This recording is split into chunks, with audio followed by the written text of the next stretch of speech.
Gadewch i Dio.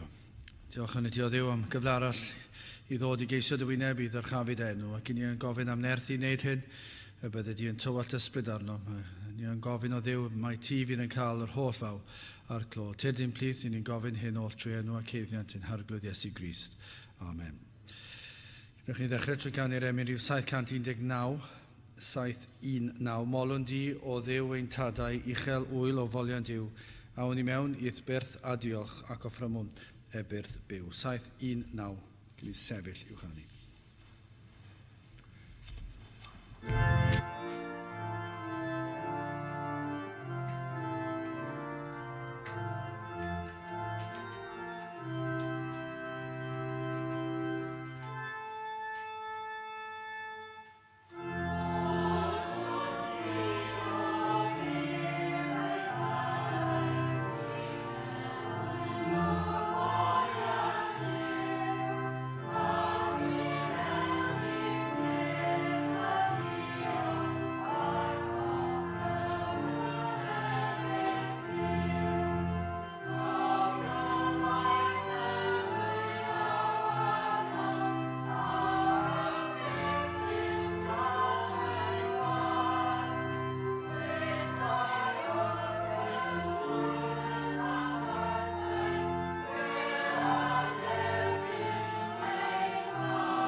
Croeso'n gwasanaeth. Ar ôl yr oedfa, fe fydd aliniaeth ysgafn drws nesaf yn y neuadd. Fydd ein cwrdd gweddi misol yn cael ei gynnal ar drydydd nos Iau o'r mis, sef Ebrill 19. Felly'r drydydd nos Iau o'r mis, bydd ein cwrdd gweddi nesaf. Ond nos Iau sy'n dod, fyddwn ni'n cynnal ein gwasanaeth y Pasg. Felly nos Iau yma, fe fydd y parchedig Dafydd Morris yn pregethu am hanner awr wedi 7. Bydd yn hoedfa nesaf pnawn sydd am hanner awr wedi 3. Wrth i ni gymryd y casgliad, gan i ganu tra'r un heistedd emyn rhif 448, 448. Oh,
Byddai'n darlleniad o Epistol Paul at y Colosiaid, y benod gyntaf, ac yn dechrau yn yr adnod gyntaf. Colosiaid, y benod gyntaf a'r adnod gyntaf. Paul, apostol Iesu Grist trwy wyllus Duw a Timotheus ein brawd, at y saint a'r ffyddlon frodyr yng Nghrist, y rhai sydd yng Ngholosa, gras i chwi a thangnefedd, oddi wrth Dduw ein tad a'r arglwydd Iesu Grist. Yr ydym yn diolch i Dduw a thad ein arglwydd Iesu Grist gan weddio drosoch chwi yn wastadol, pan glywsom am eich ffydd yng Nghrist Iesu ac am y cariad sydd gennych tuag at yr holl saint, mwyn y gobaith a roddwyd i gadw i chwi yn y nefoedd, am yr hon y clywsoch o'r blaen yng ngair gwirionedd yr Efengil, yr hon sydd wedi dyfod at y chwi megis ag y mae yn yr holl fyd ac sydd yn dwy'n ffrwyth megis ag yn eich blith chwythau, y dydd y clywsoch ac y gwybioch ras Duw mewn gwirionedd, megis ac y dysgasoch gan Epaphras ein hanwyl gydwas, yr hwn sydd drosoch chwi yn ffyddlon weinidog i Grist. Yr hwn hefyd amlygodd i ni eich cariad chwi yn yr ysbryd. Oherwydd hyn ninnau hefyd y dydd y clywsom, nid ydym yn peidio a gweddio drosoch, a deisif eich cyflawni chwi a gwybodaeth ei wyllus ef ym mhob doethineb a deall ysbrydol. Fel yr hodioch yn addas i'r arglwydd i bob rhyng i bod, gan ddwy'n ffrwyth ym mhob gweithred da, a chynyddu yng ngwybodaeth am Dduw. Wedi'ch nerthu a phob nerth yn ôl ei gadernid gogoneddus ef i bob dioddefgarwch a hir am aros gyda llawenydd. Gan ddiolch i'r tad, yr hwn a'n gwnaeth ni yn gymwys i gael rhan o etifeddiaeth y saint yn y goleuni. A byddai bendith Duw ar ei air sanctaidd ef. Gydwch ni nawr droi at ein harglwydd mewn gweddi. Diolch ydy ti unwaith eto o Dduw am gyfle arall i ddod ger dyfron, i ddod i'th di, i geisio dy wyneb, i ganu dy gylodydd, i wrando ar dy air o Dduw, i ystyried y rhyfeddodau yma, gwirioneddau yma sydd wedi rhoi i ni trwy dy ras di, dy fod wedi darparu ffordd i ni, i gallu dod unwaith eto i cael cymdeithas a thi, a hynny trwy dy fab a'n gwaredwr yr arglwydd Iesu Grist. Ac felly ni yn diolch i ti am yr Efengil sanctaidd, yn diolch i ti am ffordd iachawdwriaeth, yn diolch bod yna obaith mewn byd o anobaith, o Dduw bod yna ffordd i gael heddwch ath y di. Ac felly ni yn diolch i'n bod yn gallu dod i'th presenoldeb trwy heiddiannau dy fab a'n gwaredwr yr arglwydd Iesu Grist, yn dod ac yn sefyll ger dyfron, yn gwybod bod yna wahoddiad i agosau at y gorseddfaig o ras yw hi, ac felly o Dduw i ni yn gallu dod yn hyderus, yn gwybod dy fod yn croesawu pechaduriaid fel ni.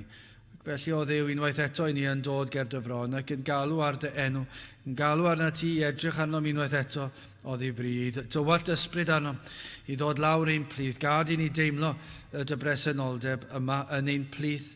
I ni yn gweddio Dduw, mae dyma yw ein dyheuad, di bwrpas yw dod os nad wyt ti yma o Dduw.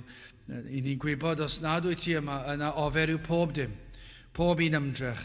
Ond o Dduw, os wyt ti yma yn ein plith, mae e'n traws newid y cyfan, ac mae e'n cynhesu'n calonau ni, ac mae e'n ein llenwi ni ar gobaith hynny, y gellu di gwneud gwaith yn ein calonau ni ac yng nghalonau eraill sydd o'n cwmpas ni.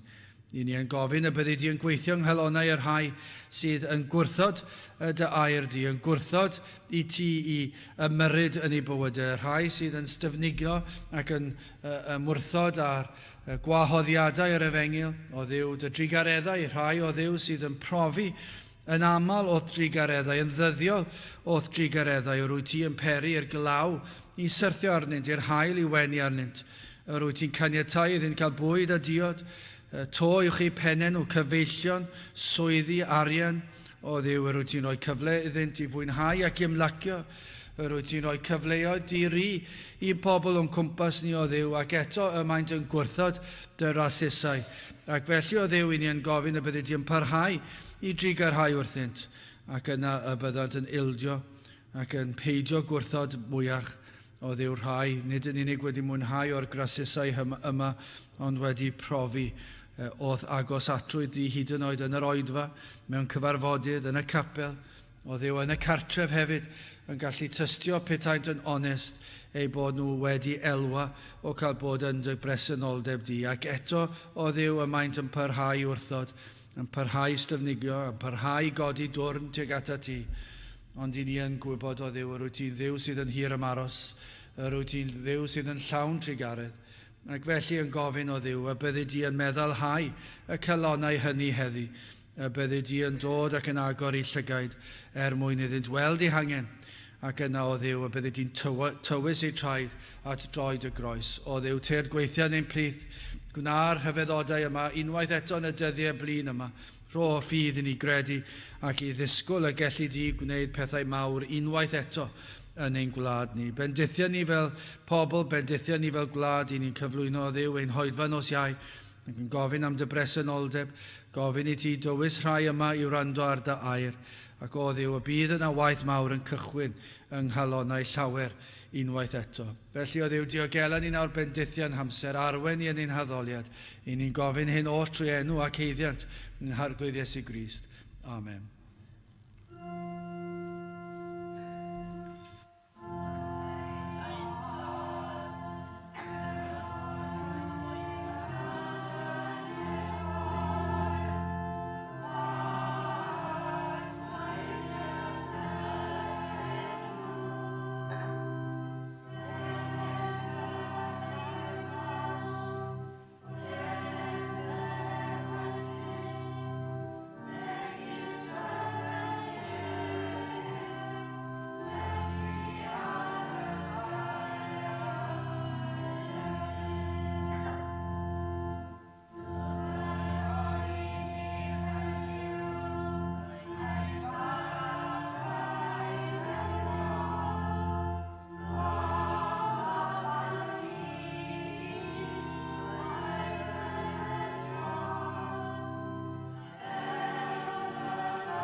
Gydwch ni gan Iemen rhyw 765, 765. Nid wy'n gofyn bywyd moethus, air y byd na'i berlau man, gofyn rwyf am galon hapus, calon onest, calon lan. 765, gewn ni sefyll i'w chanu.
Byddwn ni'n testyn o Colosiaid y benod gyntaf a'r 5 adnod. Colosiaid, penod cyntaf ac adnod 5.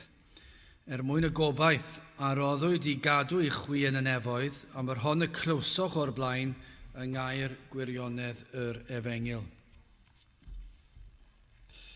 Mae'n anodd ar y degau cadw cydbwysedd yn gyffredinol mewn bywyd. Cydbwysedd aros yn gadarnhaol ac eto gwynebu ffeithiau mewn modd realistig. Pan chi'n gwynebu pob math o sefyllfaoedd yn ystod ein bywydau ni, o ddydd I ddydd, mae trio cadw ar y linell ganol honno a bod yn realistig am yr sefyllfa ni'n i'w hynebu a bod yn gwynebu'r ffeithiau fel ac ymaint ac eto I aros yn gadarnhaol. Mae'n anodd. Achos mae yna rai yn tueddu I siarad yn gadarnhaol drwy'r amser. Mae yna rai pobl felly maen nhw o ran I gwneithuriad efallai, o rhai'n gorfodi'r peth dwi'n credu, ond maen nhw wastad yn gadarnhaol. Wastad yn siarad fel petai popeth yn iawn. Ac mae yna eraill yn tueddu bod yn negyddol trwy'r amser. Mae popeth yn ofnadw, mae popeth yn dywyll, mae popeth yn ddrwg, mae rhaid meddwl y gweitha o bob sefyllfa. Hynny yw, ni'n gyfarwydd ar term rhai'n edrych ar y gwydr yn hanner llawn. Chi'n edrych ar y rinion yr un sefyllfa, a mae rhai yn dehongli'r sefyllfa fel edrych ar gwydr ac yn dweud, wel, mae'r gwydr yna'n hanner llawn. Eraill yn dweud, o nac e ddim, mae'n hanner gwag. Hanner gwag yw'r gwydr. Ac I ni wedi colli hanner y gwydr yn barod. A fydd ddim yn hir y gyd wedi mynd. A fel maen nhw'n siarad, a maen nhw wastad yn edrych ar yr ochr ddi, ar yr ochr negyddol. Ond pan mae'n dod I faterion ysbrydol o fewn yr eglwys, mae rhai Cristnogion yn dydyn nhw'n credu mae angen drwy'r adeg siarad yn gadarnhaol. Ac chi'n gallu cytuno I raddau. Maen nhw wastad yn siarad yn gadarnhaol.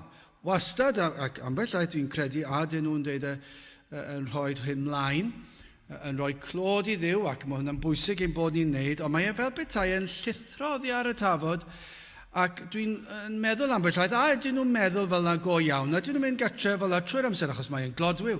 Mae nhw wastad. A byth yn siarad fel petai na unrhyw broblem. I bron iawn byddwch chi'n meddwl, dyw'r pobl yma erioed wedi gwynebu unrhyw treialon, unrhyw anhawster, unrhyw unigrwydd. Byth, achos nhw wastad yn dweud pa mor dda yw popeth. Byddwn hyfryd betawn ni'n gallu wastad edrych felly, ond dwi ddim yn gwybod os mae'n realistig bob tro.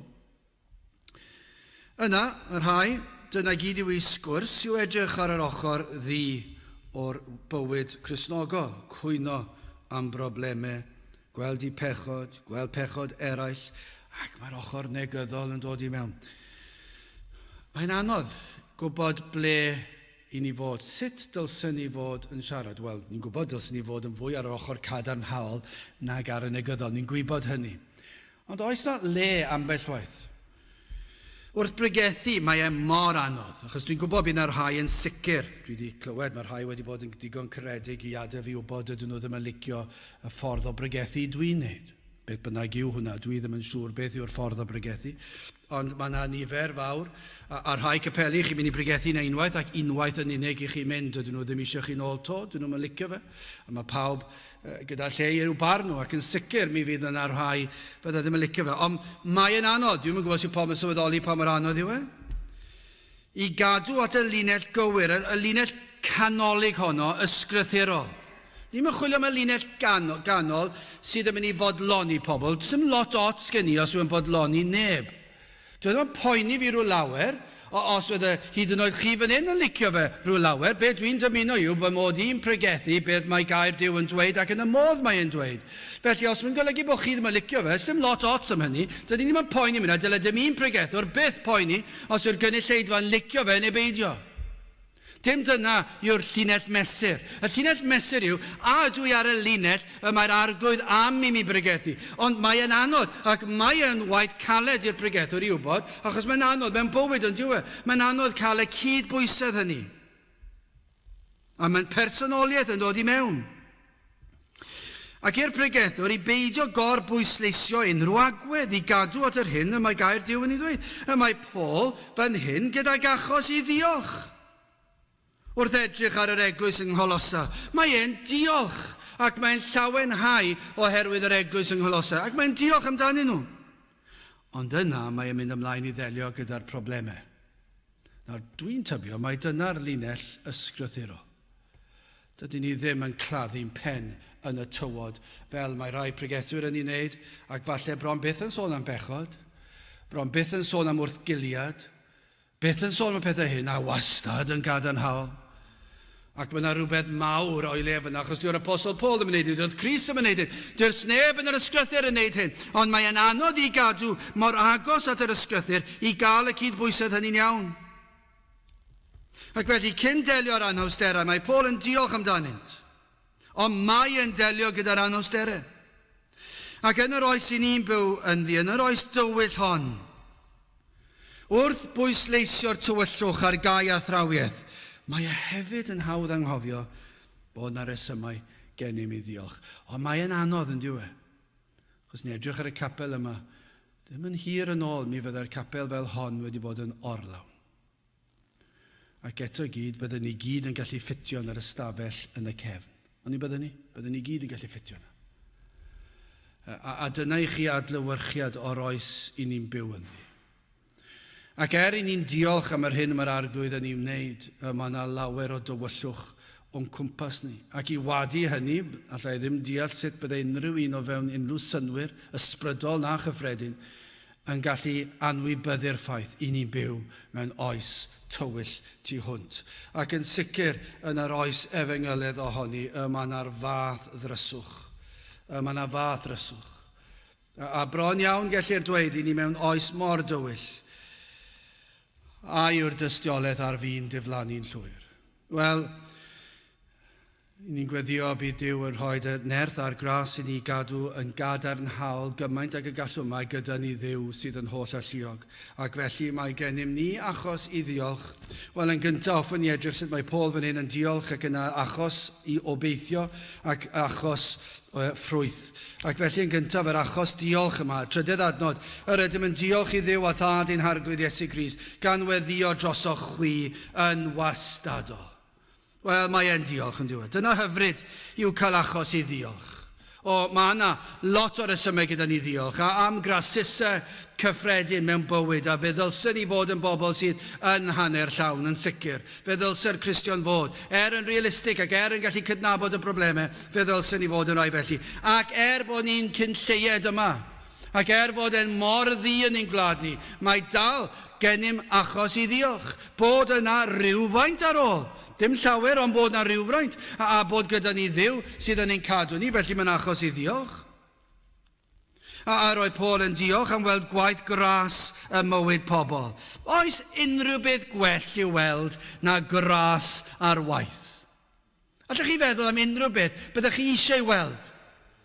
Os unrhyw beth, byddwch chi'n gofyn am anna, chi'n clywed ar y glenni yn dweud, byddwch chi'n cael unrhyw beth yn y byd, be fydda fe?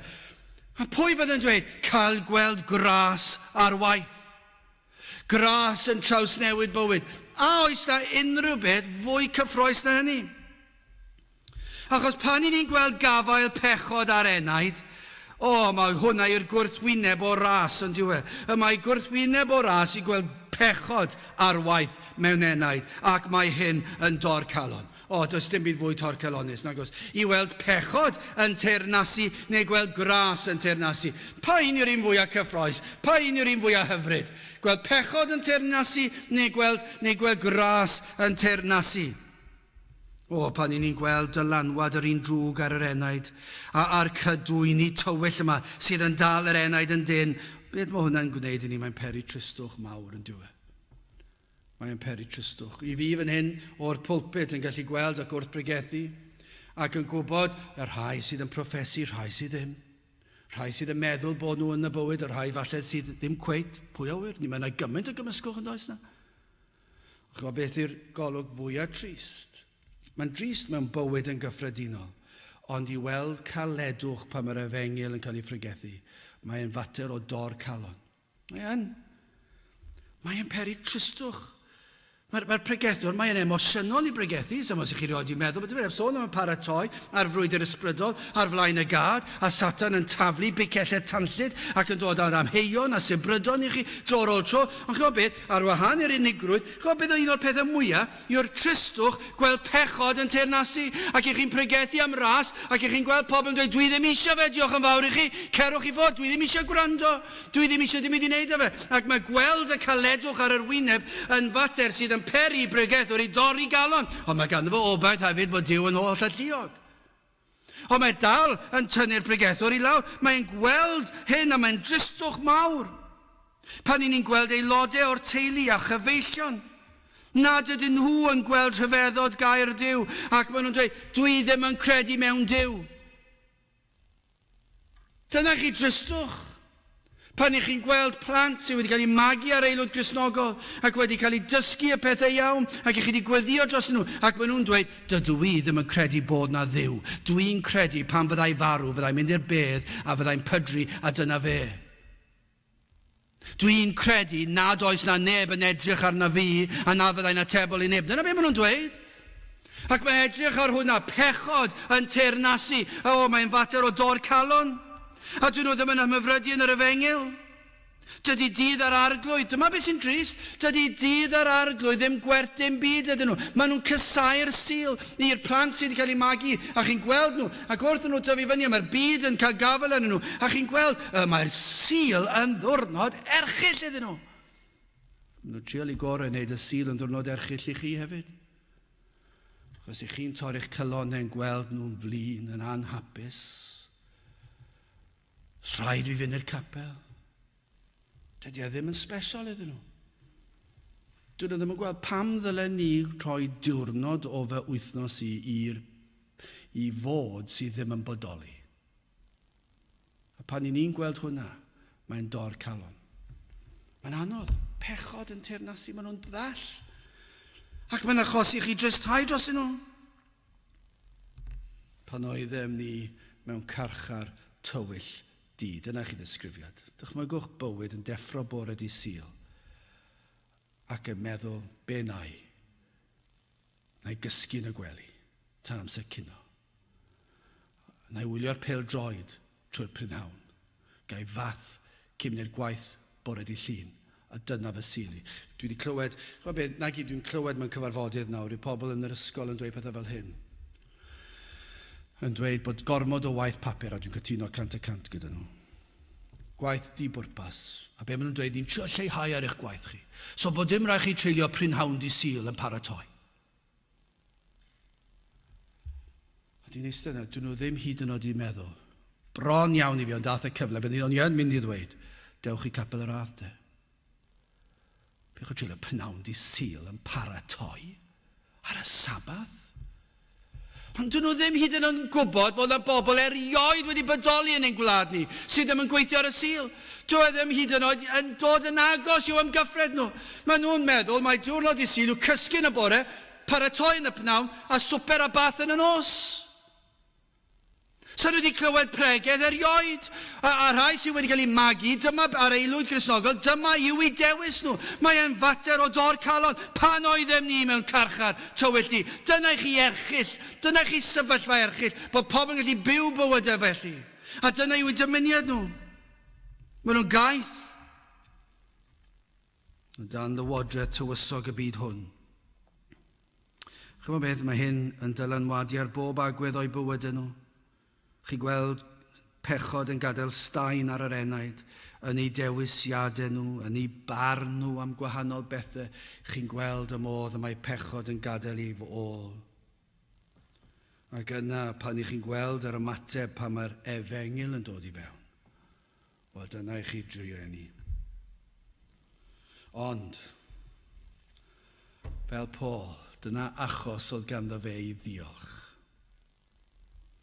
I lawenhau, pan oedd Paul di gweld rhai fel na, oedd yn casau'r efengil, a oedd yn anwybyddu'r Sabath, A oedd yn gwrthod pob un o drigareddau Duw. Pan oedd y rhain oedd yn codi dorn fyniad Duw. Ac yna be mae'n gweld, mae achos i lawenhau. Mae'n gweld gras ar waith. Dyna lawenydd oedd e'n ei brofi. Cafodd Paul achos i lawenhau ei fod wedi gweld achos diolch bod gwir gwaith gras i'w weld ymhlith y Colosiaid. Dyna be mae'n diolch. Mae e'n diolch. Dwi'n diolch i Dduw eich bod chi wedi dod o dywyllwch i oleuni. I chi nawr ddim yn gaeth i bechod. A dwi'n gweld gras ar waith, adnod 4, pan glowsom am eich ffydd yng Nghrist Iesu ac am y cariad sydd gennych tuag at yr holl sain. Dyma be mae'n diolch amdano. Mae'n diolch i Dduw nawr bod rhain gyda ffydd, a mae'n dweud, dwi'n gwybod mai gwir ffydd yw hwn, nid proffes. Oedd e'n sicr bod wedi gweld gwir ffydd. Yr oedd arwyddion yno, yr oedd yn diolch i Dduw am bob arwydd o ras yn ei bywydau. Diolchodd ei fod wedi berswadio o ddilysrwydd ei proffes. Nawr, dwi wedi dweud sawl gwaith o'r pwlpid fan hyn, nad yw proffes yn ddigon. Dyw e ddim yn ddigon. Mae yna rai yn meddwl, cyn belled bod ni'n yngan y geiriau fy mod wedi credu, bod yn ddigon. Cyn belled mod i'n dod i'r cwrdd i fod yn ddigon. Na, proffes wag yw hynny. Mae proffes yn bwysig, ond dwi ddim yn bopeth. Mae sawl un wedi proffesu bod nhw wedi credu, ac eto nid yw hynny o Dduw. Nid yw yn arwydd o ras yn ei bywydau. Beth yw yw bod nhw wedi gwneud rhyw proffes sydd yn gyfleus ar y pryd. Tristwch yr oes hon. Does dim llawer yn gwneud unrhyw fath o proffes, ac o'r rhai sy'n gwneud proffes, os nad y mwyafrif, llawer o leia, mae'r proffes yn un gwag i bob golwg. Ond nid yw hwnna'n wir. Ewch i'ch colegau chi, ewch i'ch ysgolion chi, ewch i'ch capeli chi modern Efengylaidd, ewch i'r cyfarfodydd ar hyd a lled o wlad, ac fe welwch chi broffes, ond chi'n beth, dydy e ddim yn dod i fyny i'r safon, glywson ni bore yma beth yw'r safon. A dwi'n dod yn agos i na. Dwi'n dod yn agos i'r peth. A dyn nhw ddim hyd yn oed yn gweld beth sydd yn bod. Gafon ni glywed am rhai ar y pethau Facebook yma bore yma, ac yn dod ac yn gorwedd pwyso i fyny erbyn yr bar na, cwrw neu gwyn yn ei llawn nhw a gwisgo na'n foesol, a bod e ar ei Facebook nhw. Chi'n meddwl beth? Byddai'r rhai yn dweud, peidiwch o roi y llun yno rhag ofn i rwy'n i weld e. Dim na beth ni'n sôn amdano. Peidiwch a bod yn y sefyllfa yn y lle cyntaf. Ond mae'r rhain ddim yn gweld bod e'n broblem. Mae'r rhain ddim yn gweld bod na broblem yn y bydolrwydd. Maen nhw'n meddwl bod e'n iawn. Ac felly mae e'n mynd allan ar yr holl beth yma ar y we. Ond mae proffes dyn nhw. Maen nhw'n credu yn Iesu Grist. Maen nhw'n dod, maen nhw'n deud yr holl pethau bydol yma, ac yna maen nhw'n dweud oedd y pesl drws nesaf, gelli di gael hwn ar byd. Mae popeth yn iawn. Tyrd gyda fi. Mae'n gret bod yn Cristion. Ti'n gallu cael pechod a sicrwydd cadwedigaeth. Ac maen nhw'n dweud mae popeth yn iawn. A dwlu yw hynny. Mae'n anasgrythurol. Nid proffes yw hwnna. Proffes wag yw hwnna sydd yn arwain at golledigaeth. Mae yna fath beryg yn yr oes sy'n ni'n byw ynddi. Dyna chi dristwch yn yr oes sy'n ni ynddi nawr. Ond cafodd Paul achos i ddiolch. Llawer i reswm i lawenhau. Ond heddi, os nad oes arwyddion o fywyd, yna ni ellir honni bod gwir brofiad yno. Mae rheswm gyda ni ddiolch am rai, ond dim llawer nag oes. Ni yn byw mewn oes tywyll iawn. Ond, i ni'n diolch am yr ychydig. Mae rhaid i ni. I ni wedi weld edo.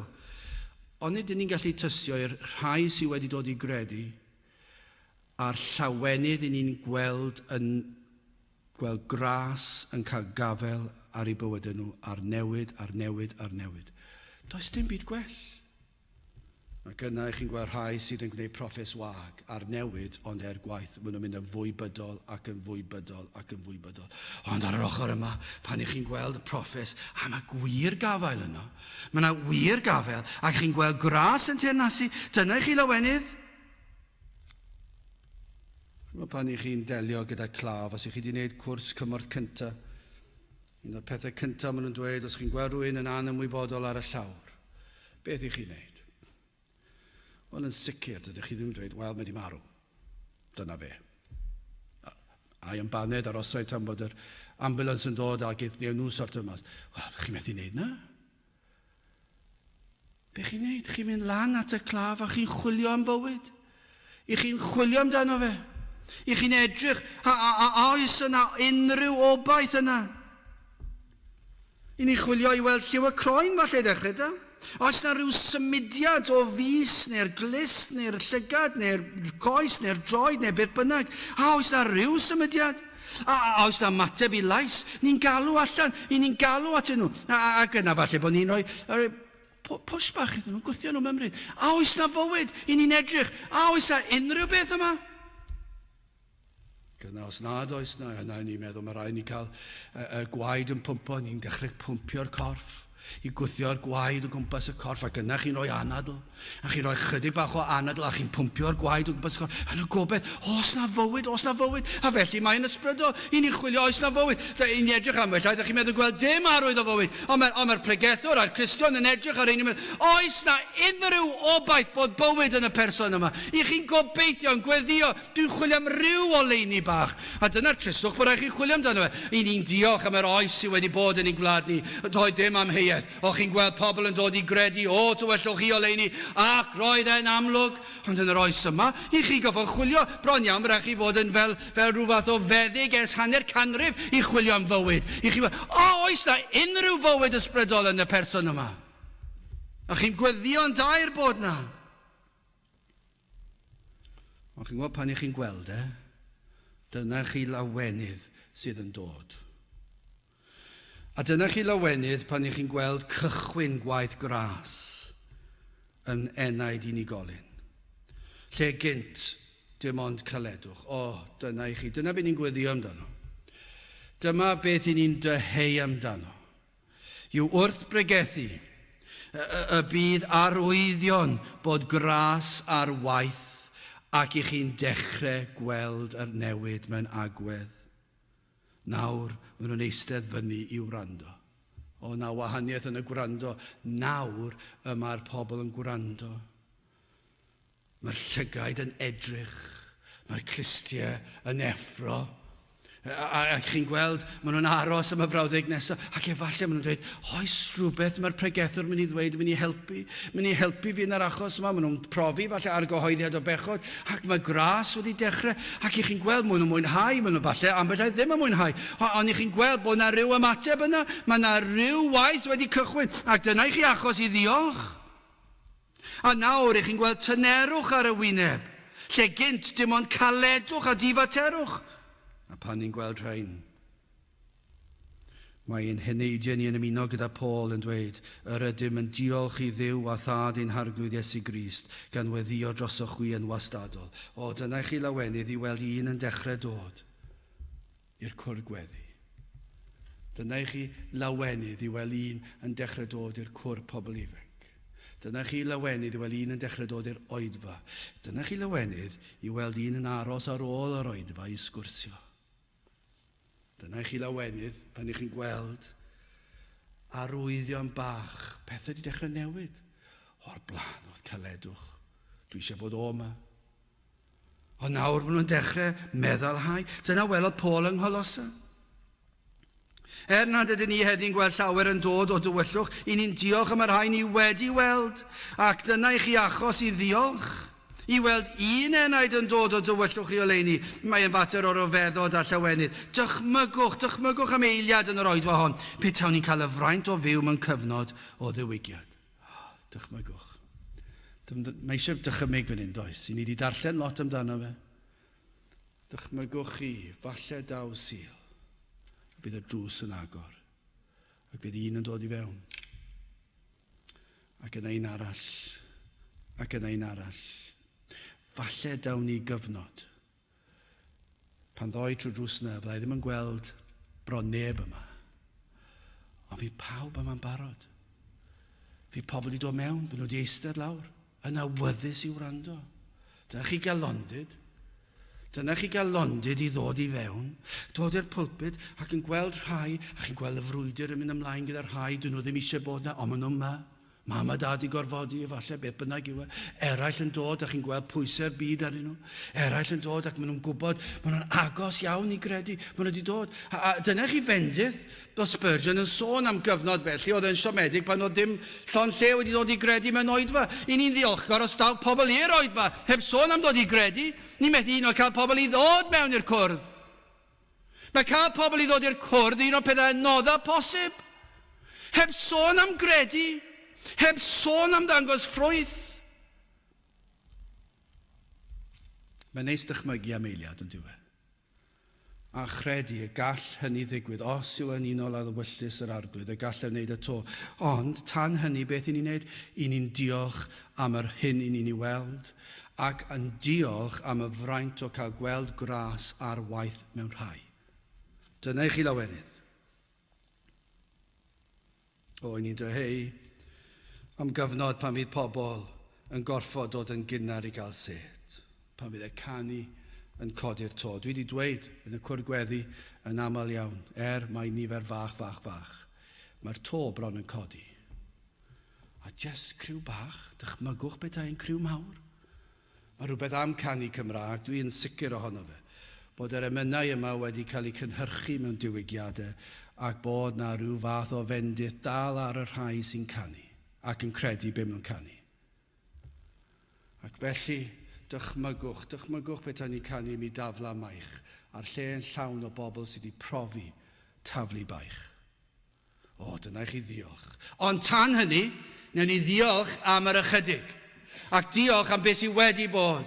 A diolch am yr hyn wedi wneud yn ein bywydau ni. Mae hwnna'n ddigon i diolch am holl dragwyddoldeb. Ond dychmygwch y diolch. Petai na rai fan hyn yn newid cyn diwedd y dydd, i bod nhw wedi dod yn flin fel cacwn, yn flin i'r oedfa. Dwi ddim eisiau bod yma. Dwi ddim eisiau gwrando. Ac maen nhw'n stampoi traed nhw. Ond cyn diwedd yr oedfa, bod nhw'n llawenhau, bod eu pechod wedi maddau. Dyna beth ni'n dyheu amdano, dyna beth ni'n gweddi amdano, yw gwirth. Felly, o flaen ein trwy'n ni, bod yr arglwydd yn gallu, ni'n credu hynny, yn gallu trawsnewid. Dyna beth o Paul yn diolch amdano, yr oedd e'n diolch i Dduw a thad ein harglwydd Iesu Grist am y ffydd sydd i'w weld yno chi. O, na fydd yna rai fan hyn yn gwrando. Neu rai sy'n gwrando ar y we.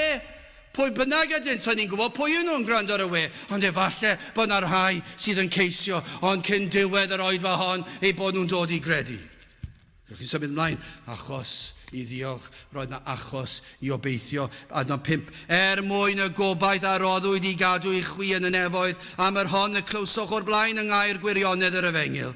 O, roedd y Colosiaid fel pob un Cristion a gobaith yn ei calonau. Dyna chi wahaniaeth, meddyliwch yn funud, os ych chi'n Cristion, a oes ganddoch chi'r gobaith yma. Wrth gwrs bod yna.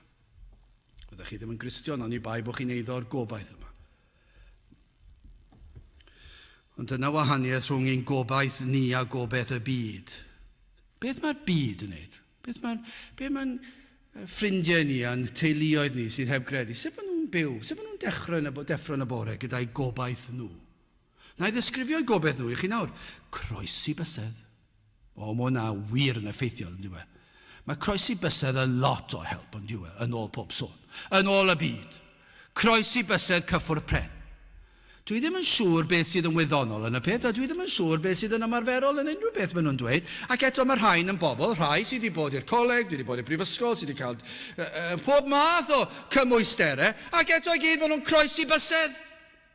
Dyna'i gobaith nhw, maen nhw'n mynd trwy diwrnod, hap a damwain yw pob dim. Os digwydd bod yn y man cywir ar yr adael cywir, dyna fe maen nhw'n byw, dyna sut maen nhw'n byw. Credant y gallwch weithio'n galed, a wedyn dyma lle mae'r ymarferol yn dod i fewn. Credant, os newch chi weithio'n galed, fe newch chi creu eich lwc eich hun. Dyna fe maen nhw'n dweud, so chi'n creu eich croesi bysedd eich hun. Felly, os chi'n gweithio'n galed, fe ddylech chi gael swydd dda. Fel arfer, mae hwnna'n digwydd gan amla. Ond mae'n yn gwybod, mae dim ond at rhyw fan mae hwn yn gweithio, os yw yn gweithio o gwbl. Chi'n nabod rhai sydd wedi gweithio'n galed a sydd ddim wedi llwyddo? Dwi'n nabod lot. Dydyn nhw ddim wedi llwyddo mewn bywyd. Wedi bod i'r coleg, wedi cael y graddau da, methu cael swyddi da. Ac yna yn dechrau ffeindio fe'n anodd. Ond mae'r byd yn dweud, gweithwch chi'n galed, fyddwch chi'n iawn. Wel, dwi ddim wastad yn gweithio. Mae'n helpu gweithio'n galed, sy'n cwestiwn. Ond does dim sicrwydd yna, oes. Gellir gweithio'n galed trwy bywyd, ac eto, oherwydd cyflwr economaidd y byd, gallwch chi dal colli swydd. Gallwch chi fod mor uchel I fyny as I phosib a colli swydd. Ac unwaith mae hynny'n digwydd, mae'n dibynnu ble i chi o'r amgylchiadau, gallai pethau dirywio'n reit sydyn. Ac felly, ble mae croesi bysedd wedi mynd felly? Pa lwyddiant sydd mewn croesi bysedd? Chi'n hefyd yn gallu dioddef oherwydd rhyw ddrwg weithred eraill. Hwna'n bosib yn diwedd. Gallai rhywun dwy'n rhyw syniad oddi arnoch chi. A'ch syniad chi oedd e? Allwch chi fod yn y man anghywir ar yr adeg anghywir. Allwch chi fod yn croesi'r lôn am rwy'n newydd dwy'n car. Gyrru 100 milltir yr awr, heb eich gweld chi, eich taro chi ac yn traws newid eich bywyd chi'n mynd eiliad. Croesi bysedd, dwi'n mynd I gweithio fyna. A mae pobl yn byw I bywydau yn meddwl, wel, mae pethau drwg yn digwydd. Mae yna pethau erchill yn digwydd trwy'r amser. Na gyd I ni'n clywed yw pethau erchill yn digwydd. A mae'r byd yn dweud, wel, triwch byw eich gorau chi a croesi bysedd, ac os bydd y pethau drwg mae'n digwydd, wel, dwi ddim yn gwybod sut fe'n eich helpu chi. Neu ni drio'ch helpu chi, neu ni trio roi arian i'ch helpu chi, neu beth bynnag, neu cyfeillgarwch, ond dyn nhw ddim yn gallu rhoi gobaith I chi. Gallu i'n ddeffro yn y bore wynebu newyddion ofnadw. So ni'n gwybod pa newyddion gewn ni bore fori. Pa digwyddiad bore fori? Gall popeth ymddangos mor dda, mynd yn union yn ôl ein cynlluniau, ac yna, mae rhywbeth yn digwydd. Salwch profedigeth, profedigeth. Gall profedigeth trawsnewid bywyd mewn eiliad. A pa gobeith sy'n? Bodoli, ni'n bodoli. Falle dyna'r unig ateb byddai'r byd yn gallu rhoi. Dyna yw o bodoli, trial ein gorau mewn amgylchiadau gwael. Mae bywyd yn anodd.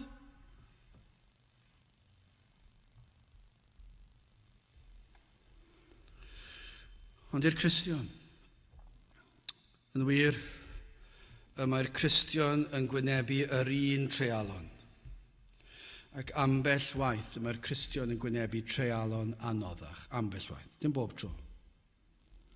Ond y gwahaniaeth yw hyn, yr hyn sydd yn wir o'r Cristion yw mae ganddo obaith yn ei galon. A mae'r gobaith yma yn wahanol I beth sydd gan y byd. Sut mae'r byd yn gallu byw unrhyw ddwrnod, dwi ddim yn siŵr, heb y gobaith yma. A mae gan y Cristion gobaith. A mae'n obaith sicr, gobaith beth bynnag a wynebau ni fywyd, fod yna ben rhyfeddol i'r daith. Dyna'r dechrau'r gobaith allech chi ddweud. Y mae gan y Cristion y sicrwydd hynny, gobaith cadwedigaeth, iachawdwriaeth, bywyd tragwyddol, nefoedd am dragwyddoldeb, gobaith y bydd pob deigryn yn cael ei sychu. Felly beth bynnag yw'r treialon mewn bywyd, ac fe fydd 'na lawer ohonyn nhw, mae'r Cristion yn gwybod ar ddiwedd y daith, fe fydd y dagrau hynny'n cael ei sychu ac y caiff fwynhau tragwyddoldeb yng nghwmni'r arglwydd.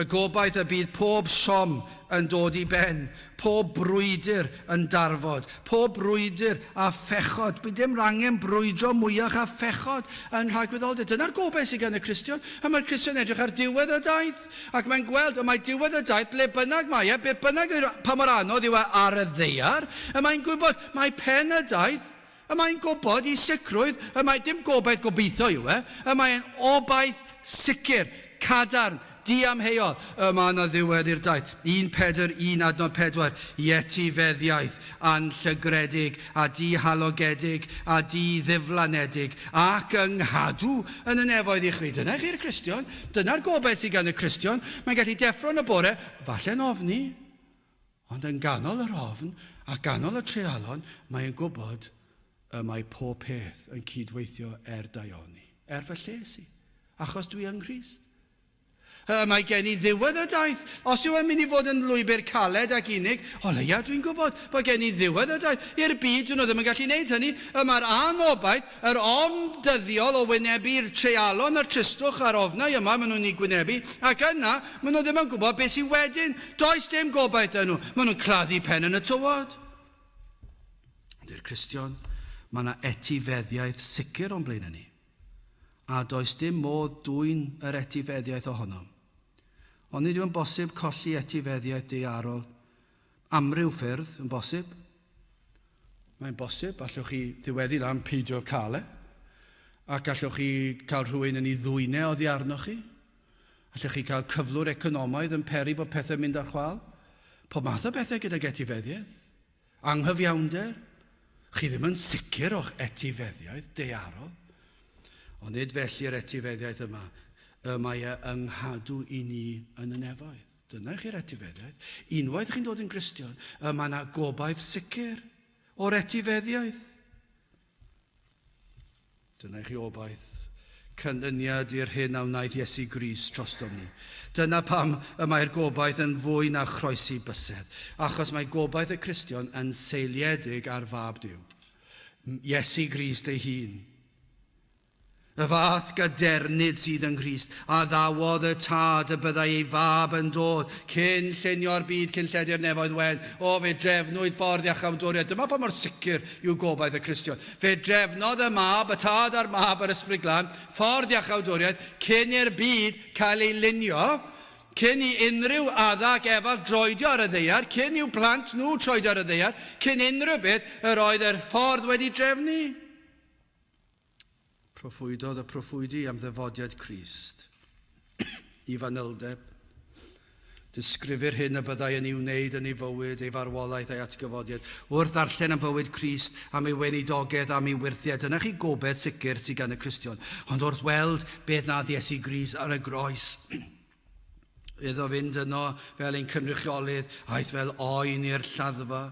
Yn ifydd fe aeth yna pam y dath i'r byd mwyn mynd ar y groes. Ac ar y groes cymerodd gosb y tad am ein pechodau ni. Rhoddwyd ein holl pechodau ar Iesu Grist. Ac yna pan llifodd gwaed Iesu Grist, y mae modd i'r pechadur golchi pob staen pechod I ffwrdd. Pechodau'r gorffennol, presennol a'r dyfodol. Dyna chi gadernid gobaith y Cristion. Mae e'n gwybod ar ôl bod at y groes fod Iesu Grist wedi golchi pob pechod I ffwrdd. Hyd yn oed yr rhaid ydyn ni ddim wedi gwneud eto. Does dim un cyhuddiad gall yr un drwg ei roed yn ein herbyn ni. Ac dyna chi obaith pan ni'n dod yn agos at y Pasg yn dydyn ni. Cofio'r atgyfodiad, ni'n cofio'r atgyfodiad bob dydd Sul, ond adeg y Pasg. Dyna chi gobaith sicr sydd gan y Cristion. Fod Iesu Grist wedi atgyfodi o'r bedd ar y trydydd dydd. Sicrwydd diamheuol nawr, mae hwn oedd mab Duw. Mae hwn yw ein gwaredwr. Gwybu fod Crist wedi talu'r pris am ein rhyddhau ni o gryfangu'r un drwg. Petai ei iachawdwriaeth yn seiliedig ar unrhyw beth arall. Fydda ddim gobaith gyda ni. Na, dychmygwch chi petai ni'n pregethu. Dewch i'r capel bob wythnos ac fe fyddwch chi'n saff. Fydda ni ddim yn rhy hapus yn hynny. Petai ni'n dweud wrthych chi, rhowch arian i'r trydydd byd ac fe fyddwch chi'n okay. Cyn bellai bod chi ddim yn dweud gormod o gelwydd. Cyn bellai bod chi ddim yn dweud gormod o ddrwg. Canwch cwpl o emynau ac ewch i'r ysgol Sul. Ai dyna sail ein gobaith ni? Ai dyna beth dwi'n rhoi fy enaid, dwi'n pwyso fy enaid ar hynny? Fy mod i'n mynd i'r capel? Mae Satan ei hun yn credu yn Iesu Grist, ond fydd e'n golledig am dragwyddoldeb. Satan di mynd â chi sawl cwrdd, yn dod I geisio dinistrio'r hyn sydd yn dda. Di dod i'r capel ddim yn ddigon da. Sail iachawdwriaeth yw Iesu Grist a Crist yn unig.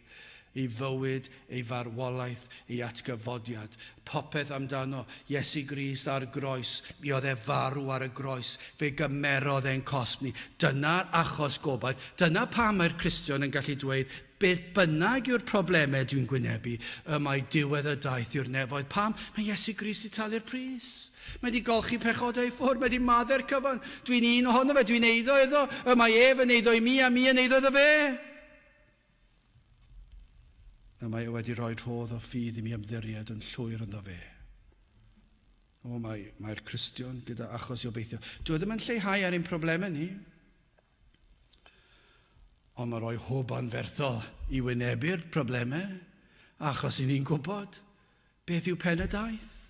Ac i ni'n gwybod yn ystod y daith, y mae e gyda ni, yn ein cario ni, mae e'n ein harwain ni, mae'n ein cynnal ni, mae e'n darparu ar ein cyfer ni, yng nghanol y treialon hefyd. Wel, i orffen ac yn sydyn, achos ffrwydd adnod 5, mwyn y gobaith a roddwyd i gadw chwien y nefoedd, am yr hon y clywsoch o'r blaen yng ngair y gwirionedd yr Efengil. Dyna chi eiliad. Dyna chi gyfnod mewn bywyd, pan i chi'n clywed yr Efengil am y tro cyntaf.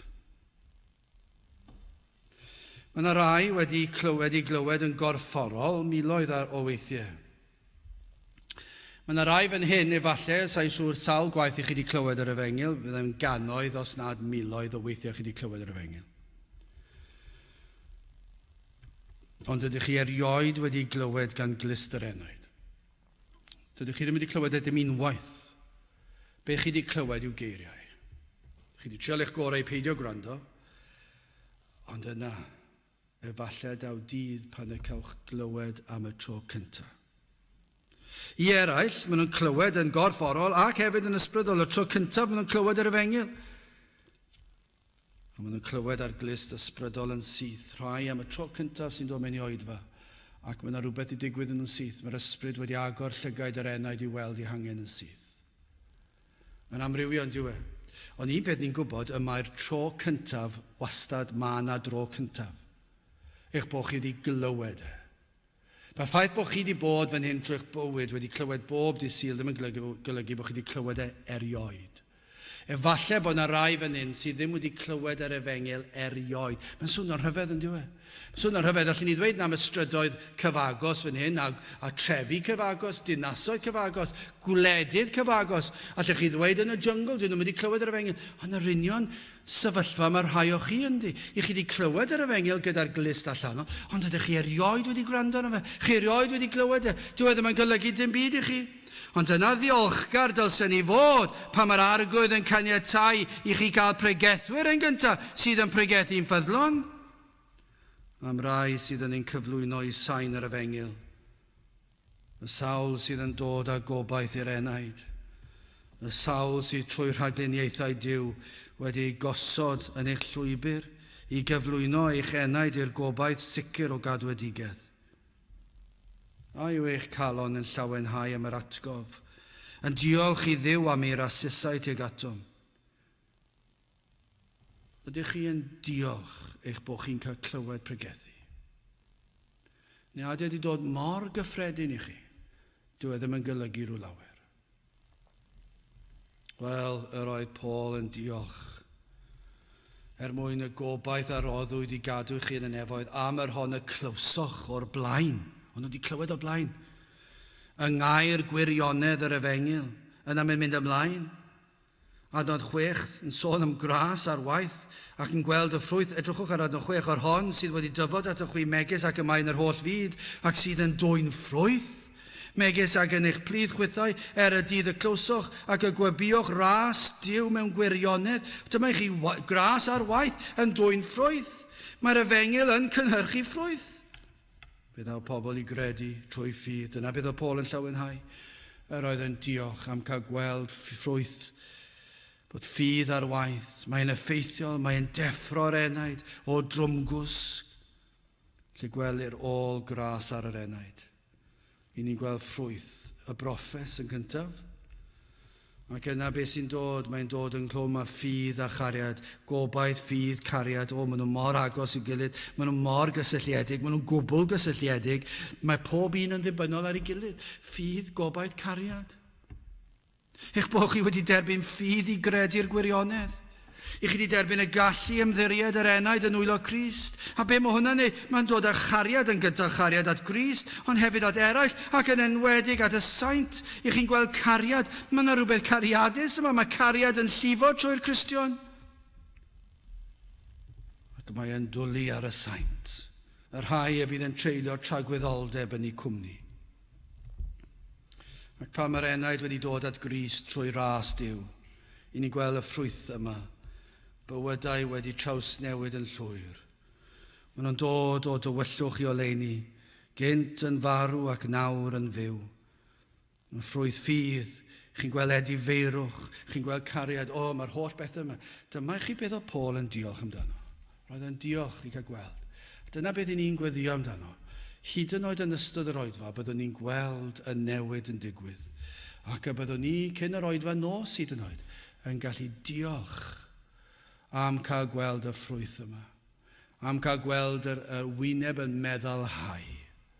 Ac yn ymuno yn y cor o ganu. Gwrandewch ar yr adnodau yma, adnod 7 ymlaen. Mae bob un adnod yn gweiddi allan rheswm I ddiolch. Megis ag y dysgaswch gan Epaffras.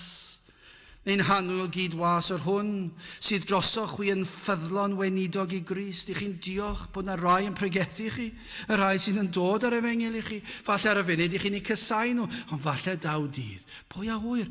Sa'n gwybod faint sydd yn cysau fi, fy nghysau I, faint sydd yn? Dwi'n yn gwybod, dwi ddim yn siŵr. Mae rhai bod tipyn. Ond falle daw dydd. Bydden nhw'n dod I fyny diolch am bregethu'r efengil I ni. Diolch. Ni'n gwybod mae Cris sydd yn achub, ond ni'n diolch I Dduw am anfon Epaffras. A dod oedd yr hwn hefyd amlygodd I ni eich cariad chwi yn yr ysbryd. Oherwydd hyn unnau hefyd, y dydd y clywsom, nid ydym ni'n peidio gweddio drosoch, a deisef eich cyflawni chwi a gwybodaeth ei wyllus ef, ym mhob doedd hi'n eba deall ysbrydol. A dyma be mae'n gweddio fel yr hodioch yn addas i'r arglwydd. I bob rhyng I bod, gan ddwy'n ffrwyth, ym mhob gweithred dda, a chynyddu yng ngwybodaeth am Dduw. Dewch i'r cwrt gweddi, dewch i'r pobl ifenc, dewch i'r oedfa yn pregethu, darllenwch ei air yn ddyddiol, dewch os ych chi'n gallu, yn gorfforol gallu. Ac os nad ydych chi, darllenwch gatre, gwrandewch gatre, gwrandewch mwyn cynyddu yng ngwybodaeth am Dduw. A doedd 11, wedi'ch nerthu a phob nerth yn ôl I gadernid gogoneddus ef, I bob dioddefgarwch a hir ymaros gyda llywenydd, gan ddiolch i'r tad. Yr hwn a'n gwnaeth ni yn gymwys, I gael rhan o etifeddiaeth y saint yn y goleuni. Dyna beth ni'n diolch. Falle bydd yna rai fan hyn. A byddwn ni'n diolch I Dduw ei fod wedi'ch gwneud chi'n gymwys I gael rhan yn yr etifeddiaeth y saint yn y goleuni. Yr hwn a'n gwaredodd ni allan o feddiant y tywyllwch ac yn symudodd I deyrnas ei anwyl fab. Yn yr hwn y mae'n I brynedigedd trwy ei waedef sef maddeuant pechodau. Dyna I chi achos I ddiolch. Does dim byd gwell. Does dim byd gwell I cael gweld gras ar waith. Fod yr arglwydd ar waith. Wel, dyna yw'n gweddi ni. Dyna yw'n gweddi ni heddi. Dyna be bydd ein gweddi ni am ein hoedfa nos Iau. Dyna beth I ni'n gweddio amdano yn ein cwrdd gweddi misol. I ni'n gweddio y byddwn ni yn gallu diolch iddo fe am ei rasysau dyddiol I ni. Ond y byddwn ni'n gallu dod I gyfnod I ddiolch iddo fe am cael gweld ffrwyth ffydd. Bod yna rywrai wedi dod, mwyn y gobaith a roddwyd I gadw I chwyn yn efoedd. Am yr hon y clywsoch o'r blaen, yng ngair gwirionedd yr efengil. Gadewch I ni weddio. Diolch I ti o Dduw am dy ras. Diolch am yr efengil sanctaidd ac o Dduw I ni'n gweddio. O aid. Yr hyfryd wawr ar led, goleued deiar lydan. Halleluia, amen. Dyna yw'n gweddi ni o Dduw, y byddwn ni'n cael gweld o Dduw dydd pan y bydd dy air di yn dwy'n ffrwyth, llawer o ffrwyth, ac mae ti fydd yn cael y mawl a'r clod. Trigger hawrthym, I ni'n gofyn hyn o trwy enw ac heiddiant i'n harglwydd Iesu Grist. Amen. Dych ni orffen trwy ganu'r emyn rhif 312, 312, oes modd I mi, bechadur gwael gael rhan, yng ngwaed fy mhrynwr hael, a'i droso fi dioddefodd loes, pan fi farw ar y groes, rhyfeddol gariad, 3 yn 1, oedd agor dor i gadw dyn. 3-1-2 gan i sefyll i'w chanu.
Nawr bydd ei ras ein harglwydd Iesu Grist a chariad Duw a chymdeithas yr ysbryd glân fod gyda chwi oll hyd byth.